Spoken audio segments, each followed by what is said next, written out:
सारे के सारे डॉक्यूमेंट्स दो ही भाषाओं में थे, संस्कृत और फारसी, और इन लोगों ने लिख के दी ना इन्हें फारसी आती ना संस्कृत आती है। यानी ना लिखाई जानते थे ना खुदाई जानते थे, और दावा यह था सारी खुदाई जानते थे। हिंदी का फेमस गाना है, नंग धड़ंग बरंग किसी को दूरबीन से ताड़ के देने वाला जब भी देता देता छप्पर फाड़ के। तो ताड़ के मतलब मारता है क्या? ताड़ने का क्या है? बोलो ताड़ने का क्या है? बोलिए ताड़ने का क्या है? ऑपरेशन ना चैप्टर पता ना लैंग्वेज पता ना रेफरेंस पता ना लैंग्वेज पता, और आगे भाषण देने लगते। एक मिनट, जैसे कोई मुझसे पूछे कि आपने गॉस्पेल ऑफ मैथ्यूज पढ़ा, तो मैं कहूंगा जी नहीं पढ़ा, मगर मैं इंटरप्रिटेशन करने लगूं जी मैं क्रिश्चियन नहीं हूं, मैंने गॉस्पेल ऑफ मैथ्यूज नहीं पढ़ा और उसकी इस लाइन का इंटरप्रिटेशन कर रहा हूं। ये कहते हैं धर्म एक अफीम है, तो अफीमची होकर बोल रहे हैं क्या?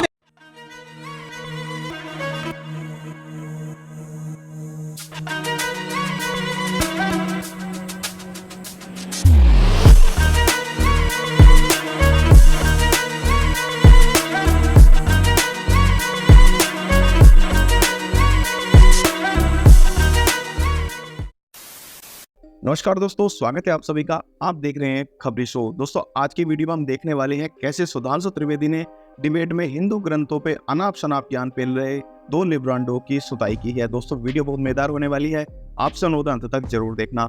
अगर आप चैनल पे पहली बार आए हैं या चैनल को अभी तक सब्सक्राइब नहीं किया है तो चैनल को सब्सक्राइब किए बिना मत जाना। चलिए शुरू करते हैं आज की मजेदार वीडियो। बगैर समझे हुए मैं विनम्रता से कहना चाहता हूं, जितने भी ये तथाकथित वामपंथी हैं, इसमें से किसी ने वैदिक गुरुकुल में शिक्षा लेने के बाद वेदों पर टिप्पणी की हो तो मैं पूछने को तैयार हूं। और तो और छोड़िए, इनमें से किसी को वैदिक व्याकरण की संस्कृति नहीं पड़ी है। एक जैसे मैंने बताया, हमारे तीनों विद्वान मित्र, उनको ना ये चैप्टर का नाम पता, ना प्रसंग पता, ना ये पता किस भाषा में लिखी गई है। बस एक शब्द पता है और उसका खड़ी बोली में इंटरप्रिटेशन है, मान्यवर अवधि में लिखी गई है, खड़ी बोली में नहीं। लैंग्वेज दो ही। अरे मैं जवाब दे रहा हूं, सुनिए तो पहले बता रहा हूं। अरे मैं आपने इतनी सारी भाषण दे डाले, उसके बाद हमें बोलने नहीं देंगे। अरे आप कहां पहुंच गए? पहले आप ये तो पहुंचे तो मैं जवाब दे रहा हूं। सर, इसका तरीका में बहस करने का, अगर ऐसे बेहुदा से बहस करनी है तो आप वहां से विषय को डाइवर्ट करके कुछ बोले। उसके बाद सारे के सारे डॉक्यूमेंट्स दो ही भाषाओं में थे, संस्कृत और फारसी, और इन लोगों ने लिख के दी ना इन्हें फारसी आती ना संस्कृत आती है। यानी ना लिखाई जानते थे ना खुदाई जानते थे, और दावा यह था सारी खुदाई जानते थे। अब जो खुदाई जानते हैं मैं बताता हूं, ये सुंदर कांड में है। कहां पे है? जहां पर समुद्र के सामने भगवान राम बैठते हैं और 3 दिन तक वो समुद्र की प्रार्थना करते हैं, और जब समुद्र नहीं रास्ता देता है तो वो उठ के खड़े होते हैं, और जब अपना शर संधान करते हैं तो समुद्र प्रकट होकर ये कह रहा है, प्रभु भली कीन सीख मोहि दीनी, मर्यादा प्रभु तुमरी दीनी।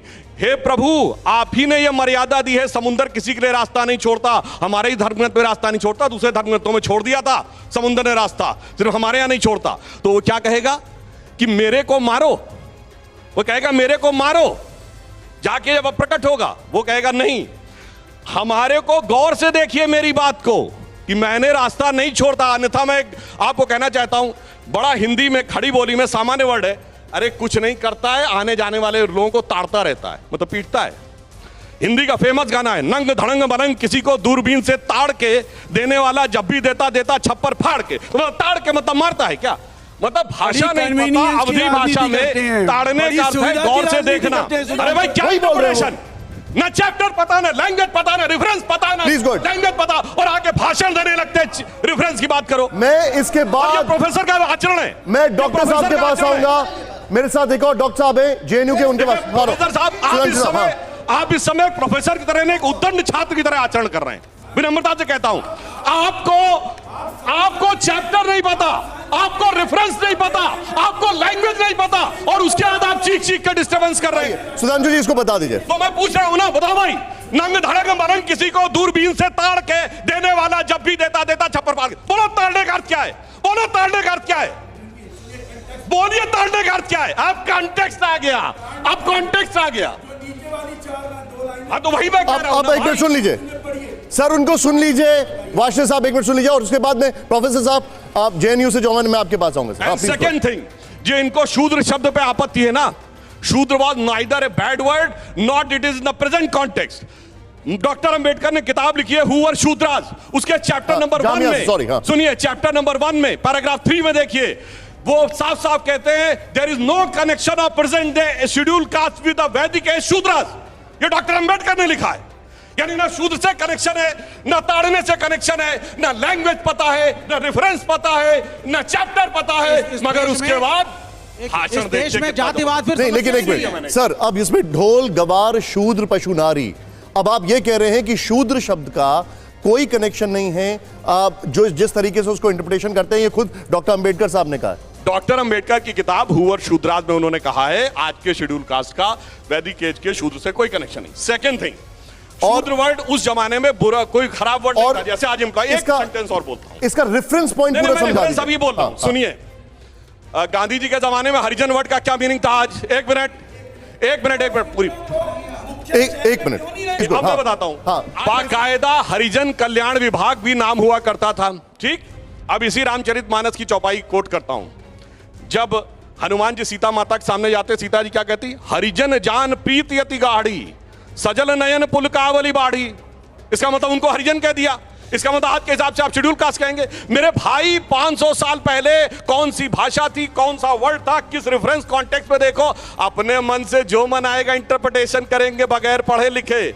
इसलिए मैं पुनः रिपीट करके अपनी बात समाप्त करता हूं। सारे दर्शकों ने देखा, ना इनको चैप्टर पता था, ना रेफरेंस पता था, ना लैंग्वेज पता। मैं वो पूछ रहा हूं, डिस्कशन रामायण पे है तो रामायण पे रखिए। रॉन्ग मानते हैं? हाँ, कुरान को राम मानते हैं? सोच के बोलिएगा, आप सोच के बोलिए। दूसरी बात बोलिए। सुनिए आप देखिए पलट गए मान्यवर। डिस्कशन कम्युनिस्ट पार्टी के हैं, वाष्ण जी कम्युनिस्ट पार्टी के हैं। कम्युनिस्ट पार्टी का ऑफिशियल स्टैंड है। मैंने इसीलिए कहा था विश्लेषक भगवान कृष्ण का इसमें कम्युनिस्ट पार्टी नहीं बोलेंगे, नोट किया जाए। कम्युनिस्ट पार्टी का ऑफिशियल स्टैंड, देखिए मैं आप बोले तो मैंने डिस्टर्ब। ठीक है, बोलिए सर, बोलिए। कम्युनिस्ट पार्टी का ऑफिशियल स्टैंड है धर्म एक अफीम है। ये अफीम पे बोल रहे हैं।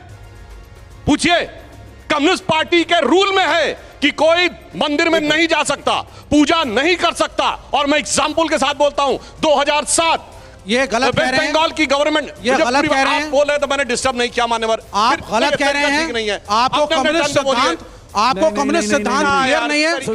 सुधांशु जी मैं अपनी बात पूरी कर लूं मान्यवर, फिर आप बोलिएगा।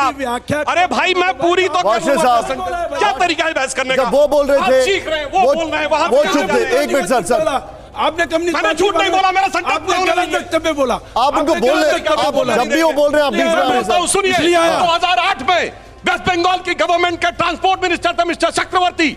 उन्होंने दक्षिणेश्वर काली में जाकर पूजा की तो प्रकाश कारत ने एक्सप्लेनेशन कॉल किया कि आप कम्युनिस्ट होकर कैसे पूजा कर सकते हैं। और सुनिए, सुधांशु जी, पूजा आपका व्यक्तिगत ठेकेदार है, आज तक किसी को नहीं होगा। बहस करनी है तो नहीं। सुधांशु जी एक सेकंड, वाशे साहब राज्य का धर्म बनाना चाहते हैं, हम उसके खिलाफ हैं। वाशे साहब, राज्य धर्म नहीं बनाएगा, हम उसके खिलाफ हैं। नहीं हो सकती। किसी को बोलने नहीं दे रहे, सिर्फ चीखते जा रहे हैं, चले जा रहे ये ठीक नहीं कर रहे हैं आप। खड़े हो जाते। सर आप रुक जाइए। सिर्फ एक बात कही, मुझे एक बात बताइए। एक मिनट, अगर अगले बार बोले खड़े हुए तो फिर डिबेट नहीं हो, हम बस चले जाएं। ठीक है, आप बैठिए। मतलब नहीं है, यदि बोल रहे ठीक है ठीक है, बोले शांति लेकिन हर बात में उठ के चले जाते। कम्युनिस्ट पार्टी का वर्ल्ड वाइड ऑफिशियल स्टैंड है कि धर्म के ऊपर न पढ़ना है न बात करनी है। मार्क्स ने लिखा रिलीजन इज एन ओपियम। बिल्कुल गलत, बिल्कुल गलत। कहीं पे कम्युनिस्ट पार्टी का ये लिखा हुआ स्टेटमेंट दिखा दीजिए। एक मिनट सर, दिखा दीजिए एक भी डॉक्यूमेंट में ये बात। सर एक मिनट सुधांशु जी, इसको पॉलिटिकल नहीं पॉलिटिकल सुनिए।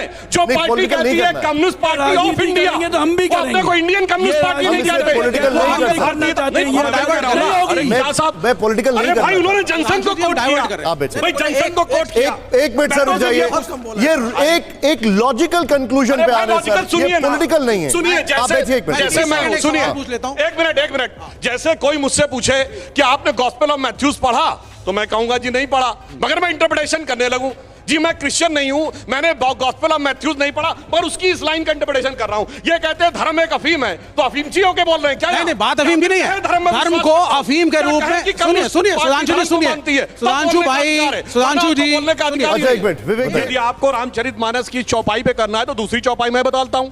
जात पात कुल धर्म बढ़ाई, धन बल परिजन गुण चतुराई। भगवान कहते हैं मैं इन 4 चीजों से नहीं मिलता। जात पात कुल धर्म बढ़ाई, धन बल परिजन गुण चतुराई। कैसे मिलता हूं? भक्ति से। वो कहते हैं भगत हीन नर मोहे ऐसे, जल बिन बारिश लागे जैसे। ये पढ़ा है। और मुझे एक लाइन और नहीं तो मैं पूछ रहा हूं ना कितना पढ़ा है। अरे कोई अन्यथा न ले, मैं किसी पर टिप्पणी नहीं कर रहा हूं। उपदेशो ही मूर्खाणाम प्रकोपाय न शांतये पयाः पान भुजंगानाम केवलम विश्वर्धनम। यानी जो लोग मूर्ख हैं, जिन्हें धर्म की दृष्टि नहीं है, उनको उपदेश देने से उनका क्रोध नहीं शांत होता। वो उसी प्रकार है जैसे सांप को दूध पिलाने से सिर्फ उसका विष बढ़ता है।